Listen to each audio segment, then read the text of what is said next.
Indonesia has the largest tropical peatlands in the world. The peatland produces about one-third out of total amount of carbon emission. The Indonesian government has committed to cut down the gas emission up to 29% in 2030. To support the Indonesian government's peatlands restoration project, MCA-Indonesia supporting missions of Indonesia's Peatland Restoration Agency. 1. Coordination and strengthening policy in the overall peatland restoration actions. 2. Develop policy, strategy, and planning. Provide direction and promote cooperation in peatland restoration activities. 3. Carry out peatland inventory and hydrological unit mapping on priority provinces. 4. Review and determine land use or zonation of peatland areas based on protection and cultivation functions.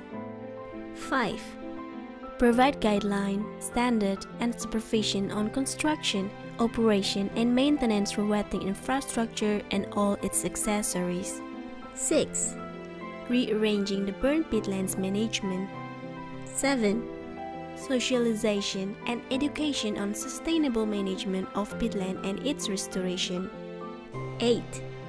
Review permits and licenses of peatland management or concession over peatlands which fail to control peatland degradation and/or fire.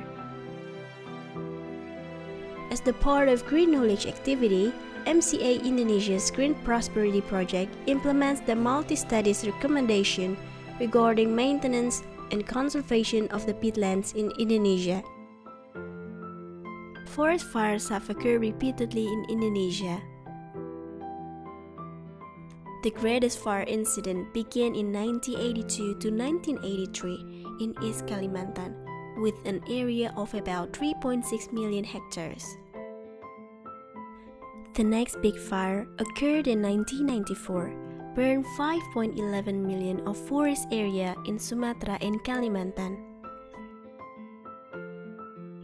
The fire reached its peak in 1997 to 1998, with 10 to 11 million hectares of forest area were burnt, and 5.2 million hectares of them are in East Kalimantan province. In 2015, fires were fast, burned 2 million hectares of forest, peatland, and dryland, and resulting enormous losses up to 220 billion rupiah, or $6.1 million. Peatland fires are a major contributor to greenhouse gas emissions in Indonesia, especially during El Niño Southern Oscillation period. Resolving the emission factor is one of the most important factors in determining the amount of greenhouse gas emissions generated from a fire process. In 2015, the greenhouse gas emissions such as carbon dioxide, carbon monoxide, methane, and ammonia were produced during forest fire in Central Kalimantan. Those are lower than the emission factor that has been used by IPCC. One method of reducing fire risk in peatland recommended by Petua Consortium in their policy brief, generated as a part of Green Knowledge activity MCA-Indonesia, is CYCLO farming. CYCLO farming is an agricultural system that combines agriculture and fish cultivation. CYCLO farming can avoid or reduce peatland fires through intensive peatland management that controlled by the community, as the land become their source of income and source of welfare improvement. There are three components of CYCLO farming. The first component is cultivation. The cultivation activities include planting aloe vera and dragon fruit to reduce risk of burning, and planting some pond plants such as pineapple, sagu, jalutung, and hay. Some peatland areas have been cultivated with annual crops, such as oil palm and industrial timber.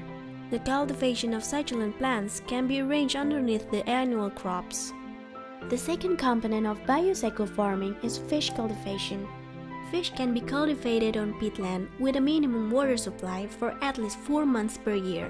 Along the many abandoned water courses on peatlands, embankment can be installed to hold the ditch or channel to form extended ponds. The veggie pond in peatlands can also be used for fishing. Veggie pond is a 2 to 4 meter wide and 10 to 20 meter long pond that is built nearby the river to grow fishes such as catfish, three-spot gourami, climbing gourami, and other fishes that live in the peatlands ecosystem. During the wet season, the veggie pond will be overflowed to the rivers nearby. During the dry season, the pond will remain watery and it will function as a fire partition. The third component is farming. Succulents and grass in the peatlands can produce biomass. The green waste can be turned into compost and farm animal food stock. And then the farm waste can be used as organic fertilizers, liquid fertilizers, and biogas that can also be used as a source of energy. One of the 3R actions to restore the peatland is through revegetation. The Patua Consortium suggested that selection of species for revegetation purposes should be part of 3R restoration approach. Revegetation in peatlands restoration should consider the sustainability of vegetation species, with characteristic of land and water. The strategy chosen for revegetation purposes should benefit the land utilization. The selection of vegetation species should consider the hydrological aspect as well as the characteristic of indigenous species. Observations on vegetation species should be done prior to define the desired vegetation structure. This structure should be comprised of 4 vegetation successions: natural succession substructure, enrichment, and comprehensive plantation.